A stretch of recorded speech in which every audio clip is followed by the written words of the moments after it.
Il fut un temps où j'imaginais que le mariage était plus agréable. Alors que j'étais plongée dans mon travail, je me suis soudain retrouvée à 43 ans. En pensant à mes vieux jours, j'ai eu peur de les passer seule. C'est dans ces moments-là que je l'ai rencontré, lui qui avait 2 ans de plus que moi. Il était calme, toujours une présence réconfortante, et peu à peu mon cœur a été attiré par lui. 6 mois après le début de notre relation, nous nous sommes mariés et avons emménagé dans une maison pour commencer notre nouvelle vie. Nous nous respections mutuellement et nous avions pour règle de nous consulter sur tous les sujets. Grâce à cela, notre relation conjugale était très bonne et j'avais l'impression que nous formions un couple parfait.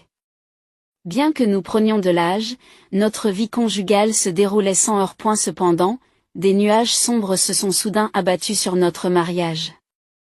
Un jour, mes beaux-parents ont décidé de divorcer parce que les enfants étaient devenus indépendants. D'après mon mari, le mariage de ses parents ne se passait pas bien depuis un certain temps et il n'y avait pratiquement pas de communication entre eux. Comme mon mari et sa sœur avaient grandi, je me suis demandé pourquoi, mais j'ai évité d'aller trop loin. Comme nous avions la quarantaine, nous pensions qu'ils devaient avoir divers problèmes, mais que leur divorce ne devait pas nous concerner. Pourtant, ce fait nous a fortement interpellés. Depuis les vœux adressés à ma belle-famille juste avant le mariage, la relation avec ma belle-mère s'était considérablement détériorée.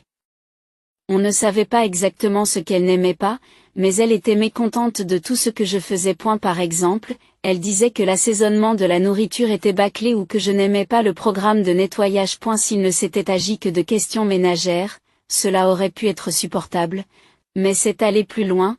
Votre tenue vestimentaire n'est pas à la mode. Et elle est allée jusqu'à critiquer mon apparence. Finalement, elle semblait sur le point de dire « Je n'aime pas ton existence ». Naturellement, je l'ai ignoré et j'ai essayé d'avoir le moins d'interactions possible. Mon mari a reconnu que c'était la meilleure approche. Cependant, je craignais que la colère de ma belle-mère ne s'intensifie et que ses attaques contre moi ne s'aggravent après le divorce. Mais je n'y ai pas prêté attention puisque nous avons gardé nos distances. En outre, j'avais une autre inquiétude au sujet de ma belle-sœur. Elle vivait également avec mes beaux-parents. Elle n'avait pas de travail régulier et passait son temps à traîner, et même dans la quarantaine, elle n'était toujours pas mariée. Je n'étais pas en mesure de dire quoi que ce soit à ce sujet, mais elle restait généralement à la maison et travaillait parfois à temps partiel lorsqu'elle avait besoin d'argent. En raison de ce mode de vie, elle n'avait pratiquement pas d'argent, et chaque fois qu'elle nous rencontrait, mon mari ou moi, elle mendiait de l'argent de poche. Je pense qu'il est problématique pour une personne d'une quarantaine d'années de demander de l'argent de poche, mais en tant que famille, nous ne pouvions pas l'ignorer complètement. Et mon mari a continué à la soutenir en lui versant de petites sommes. C'était vraiment douloureux pour mon mari de soutenir financièrement sa sœur. Cependant, comme les sommes qu'elle demandait étaient juste suffisantes pour acheter des livres ou un nouveau jeu, mon mari et moi avons fini par céder plutôt que de résister. Lorsque mon mari a appris qu'elle me demandait également de l'argent, il m'a dit, si elle te dit quelque chose la prochaine fois, préviens-moi pour me protéger. Cependant, ma belle-sœur s'est approchée de moi lorsque j'étais seule. Je ne pouvais donc pas l'ignorer et j'étais toujours incapable de m'échapper. Finalement, ma belle-mère et ma belle-sœur, chaque fois que je visitais la maison de mes beaux-parents, agissaient comme si elles disaient « l'arbre à argent est arrivé », ce qui était très désagréable. Dans ce contexte, nous avons commencé à nous éloigner de la maison de mes beaux-parents. Je craignais que la situation chez mes parents et ma belle-famille ne change radicalement après leur divorce et je ne cessais de souhaiter que nous ne soyons pas impliqués. Cependant, mon souhait est resté vain et un événement inattendu s'est produit. Quelques jours après la décision de leur divorce, on a sonné à la porte tôt le matin. Nous dormions encore, car il était 5 heures du matin. Qui cela peut-il être à une heure aussi matinale, me suis-je demandé, à moitié endormi, alors que j'ouvrais la porte et que se tenaient ma belle-mère et ma belle-sœur. Elles tenaient de grands sacs et souriaient. J'ai immédiatement regretté d'avoir ouvert la porte. Surpris, j'ai demandé, de quoi avez-vous besoin à une heure aussi matinale? Ma belle-mère a ignoré mes paroles et a dit, vous êtes en retard. Faites-nous entrer rapidement. J'ai demandé en toute hâte, qu'est-ce que c'est que ces sacs? Où allez-vous, Mais la conversation n'a pas abouti. On m'a dit, qu'est-ce que tu veux dire? Où allons-nous? Nous venons juste d'arriver. Je n'étais peut-être pas encore tout à fait réveillé, mais j'étais perplexe face à ces deux personnes, qui semblaient s'être enfuies de quelque part avec leur sac, et qui me dépassaient pour entrer dans la maison. Incapable de comprendre, j'ai demandé avec confusion, quoi?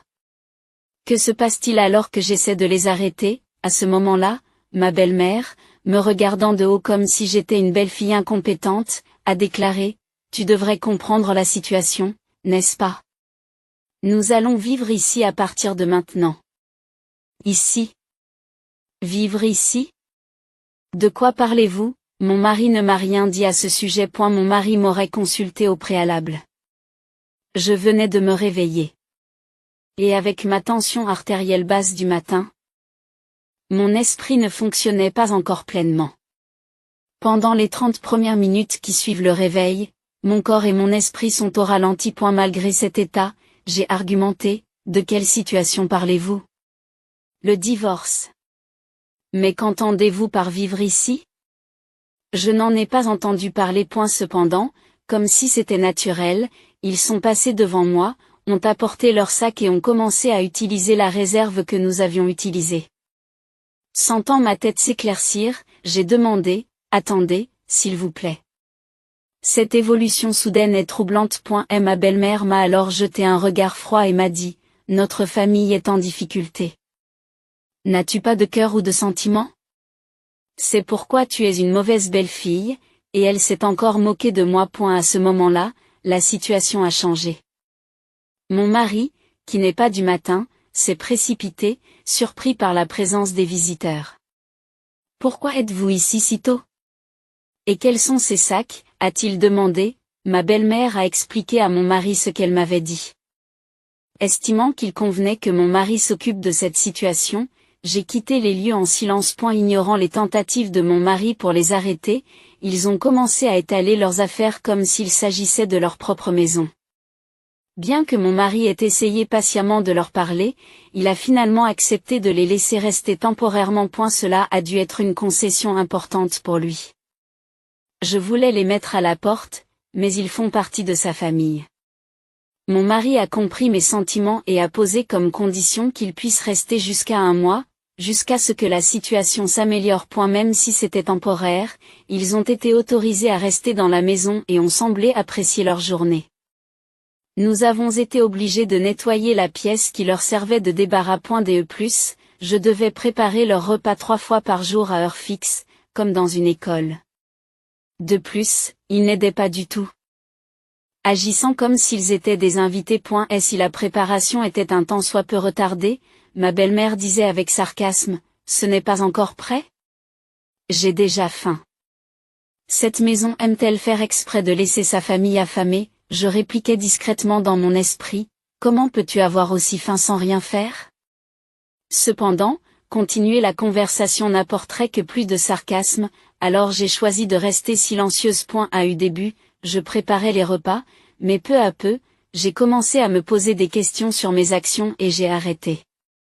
Il ne faisait pratiquement rien d'autre que manger, se contentant de s'allonger dans le salon et de regarder la télévision toute la journée. Il me donnait des ordres, comme préparer le bain et les repas, puis me faisait des remarques sarcastiques, me demandant d'apporter du café, de servir des encas, de passer l'aspirateur.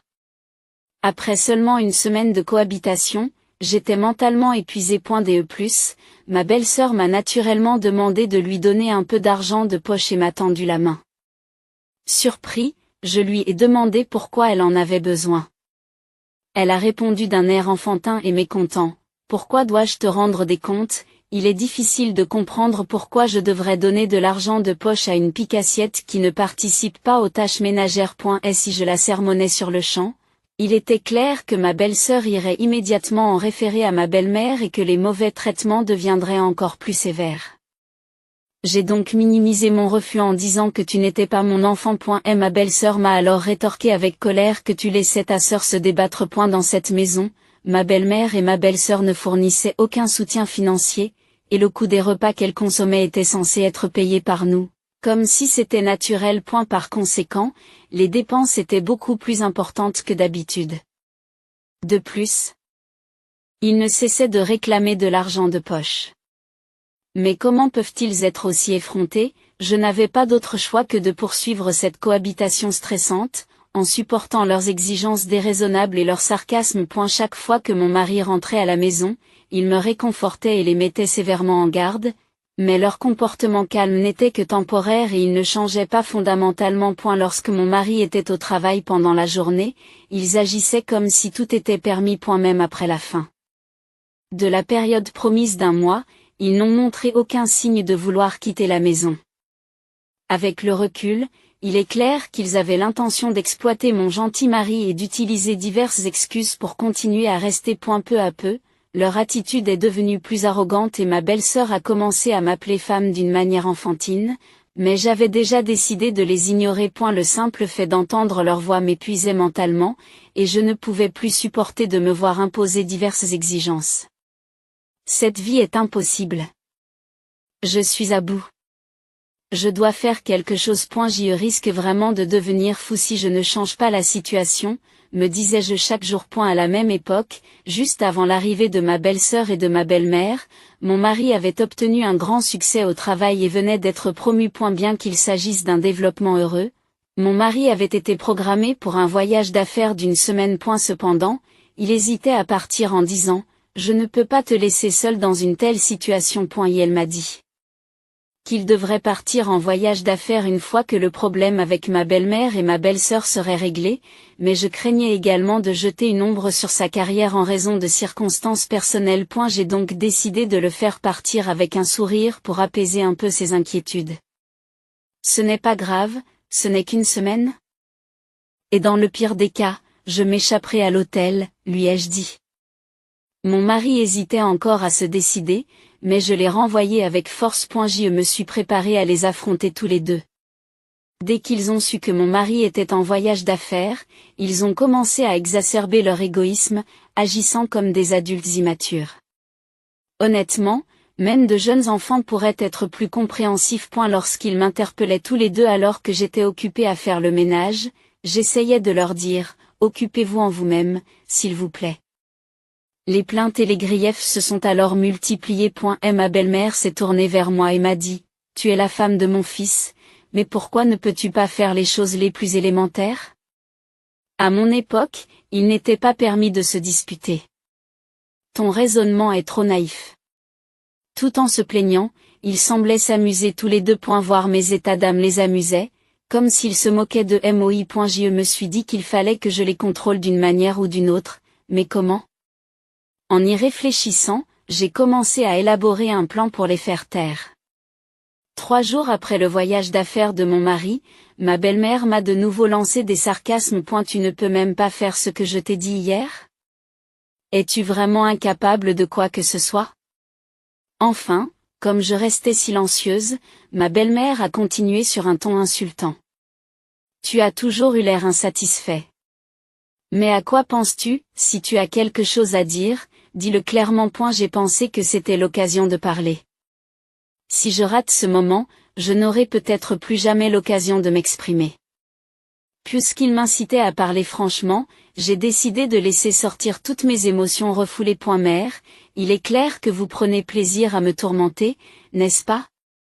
Mais je ne suis pas qu'une simple femme de ménage. Je répondis calmement mais fermement. Comme prévu, ma belle-mère a rétorqué « Ah ! Quelles manières élémentaires, ils ne semblent pas comprendre à quel point leurs actions sont déraisonnables. » Je leur ai donc expliqué d'une manière qu'elles comprendraient. Vous vous mettez en colère si vos demandes ne sont pas prioritaires par rapport à mon emploi du temps chargé, n'est-ce pas ? C'est ce qu'on appelle généralement l'égoïsme. Demander de l'argent sans travailler est considéré comme du vol. Comment des gens qui ne peuvent même pas suivre ces principes de base peuvent-ils être considérés comme décents ? Puisque vous êtes des adultes, agissez de manière plus indépendante. Ma sœur, vous avez déjà la quarantaine. Quel âge avez-vous, mère ? Ou êtes-vous en train de régresser comme une enfant ? Dois-je vous emmener à l'hôpital ? Ce que j'ai dit leur a semblé inattendu et brutal. Ils ne s'attendaient sans doute pas à une confrontation aussi franche. En me regardant, ils ont été un instant décontenancés, leur visage devenant rouge lorsqu'ils ont compris ce qui venait d'être dit. Ne parlez pas sur ce ton. Je ne permettrai pas à une belle fille comme toi de parler avec autant d'impudence, a-t-elle crié. Et ma belle-mère et ma belle-sœur m'ont critiqué plus violemment que jamais. Finalement, ma belle-sœur s'est exclamée, si tu ne peux pas nous servir, tu n'es qu'une nuisance. Et ma belle-mère m'a alors dit, il est impensable qu'une belle fille ne serve pas sa famille. Sors de cette maison. J'ai été choquée par cette phrase, sors d'ici. Cette maison appartient à mon mari et à moi. J'étais étonnée qu'ils me disent de partir, alors qu'ils étaient en train de voler de force dans notre maison. Mais je ne pouvais pas me permettre de perdre face à eux dans cette situation. Je ne pouvais pas céder. Désespérément, j'ai réfléchi à ce que j'allais faire. C'est alors que j'ai compris que c'était la solution. Même si je devais obtenir le consentement de mon mari par la suite, il suffirait d'envoyer un courriel.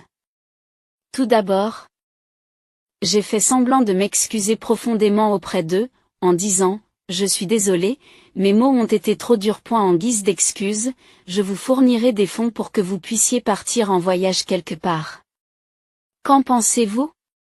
J'étais persuadée qu'ils mordraient à l'hameçon. Comme prévu, leurs yeux se sont illuminés à la mention d'un voyage, et ils ont accepté ma proposition en disant, c'est très bien. Puis, faiblement, je leur ai dit que pendant votre voyage, je partirai aussi d'ici.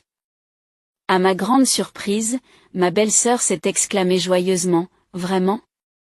Tu t'en vas? J'ai de la chance.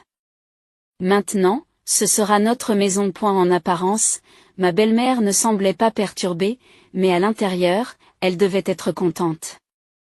J'ai organisé l'hébergement sur place, le lendemain, j'ai pu les envoyer en voyage d'une semaine sur place. C'était le véritable début de notre bataille stratégique. Par la suite, j'ai rapidement informé mon mari de la situation en détail, et il a pleinement soutenu le plan que j'avais proposé. Comme je l'avais annoncé, j'ai préparé les affaires nécessaires et j'ai quitté notre maison. La destination était la maison de mes parents, à 5 stations de train de la. À mon arrivée, j'ai tout expliqué en détail à mes parents, qui ont d'abord été choqués par les actions scandaleuses de ma belle-mère et de ma belle-sœur, mais qui ont vite compris la situation et nous ont chaleureusement accueillis. J'avais loué un garde-meuble pour conserver temporairement mes biens, où j'ai rapidement fait appel à des déménageurs pour tout transférer.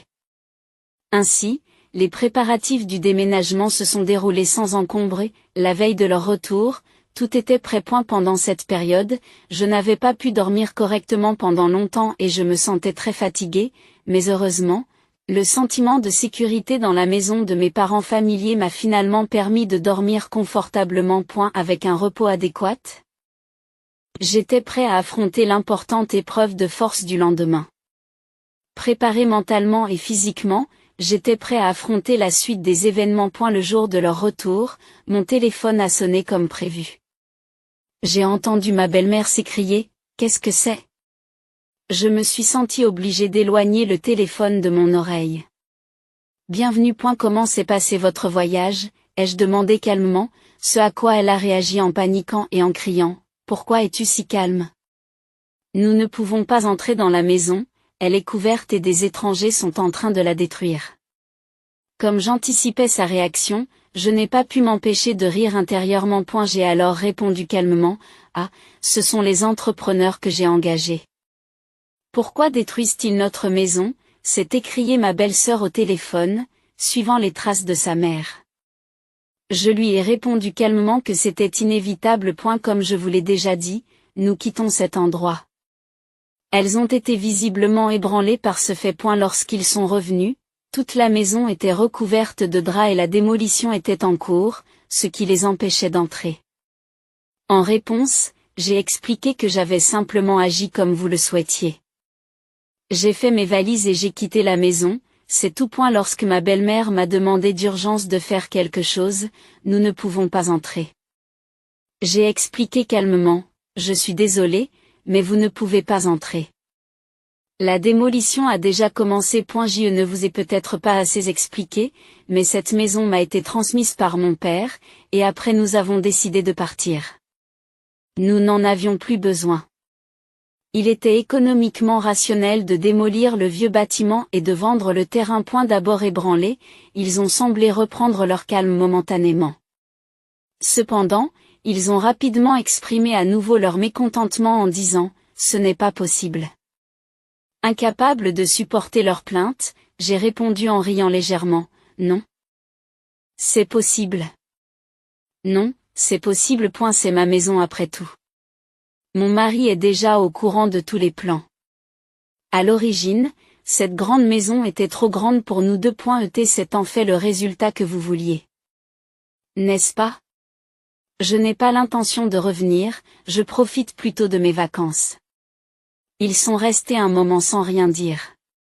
Rompant le silence, j'ai expliqué la situation plus en détail. Pour tout vous dire, vos affaires sont déjà entreposées chez votre mari. Il est assez fâché de cette situation, il serait donc préférable que vous vous en occupiez plus tôt. En entendant cette nouvelle information, ma belle-mère et ma belle-sœur ont enfin compris la gravité de la situation et ont commencé à paniquer. En écoutant leur réponse au téléphone, j'ai gentiment mis fin à la conversation. Plus tard, j'ai appris qu'elles avaient été encore plus sévèrement réprimandées par mon beau-père. Finalement, ayant perdu leur maison, ils ont passé la nuit à Contreseur dans un motel voisin. Lorsqu'ils ont demandé de l'aide à mon mari, son habituel tempérament a explosé et il leur a donné une leçon encore plus sévère. À la fin de son sermon, il a déclaré résolument « Je n'aurai plus jamais affaire à vous deux », ce qui a eu pour effet de couper les ponts avec eux. Depuis cette décision, mon mari a complètement évité tout contact avec eux et a gardé ses distances. Et la situation de ces deux personnes, à savoir ma belle-mère et ma belle-sœur, est devenue très difficile. Soudainement, sans endroit où vivre, elles semblaient perdues, errant sans but.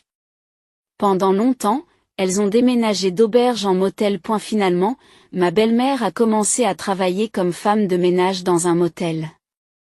Pendant ce temps, ma belle-sœur a occupé divers emplois à temps partiel tout en cherchant un appartement, et leur père m'a parlé de ses efforts sincères. Cependant, pour des raisons financières, ils n'ont pas pu trouver rapidement une résidence stable et ont été contraints de déménager d'une maison d'un parent ou d'une connaissance à l'autre. Au début, de nombreuses personnes les ont accueillis, mais en raison de leur comportement égocentrique, cet accueil s'est rapidement refroidi, ce qui a entraîné de fréquentes expulsions de leur lieu de résidence. Mon mari et moi avons quitté le domicile que nous occupions depuis longtemps pour nous installer dans une nouvelle résidence plus proche de son lieu de travail.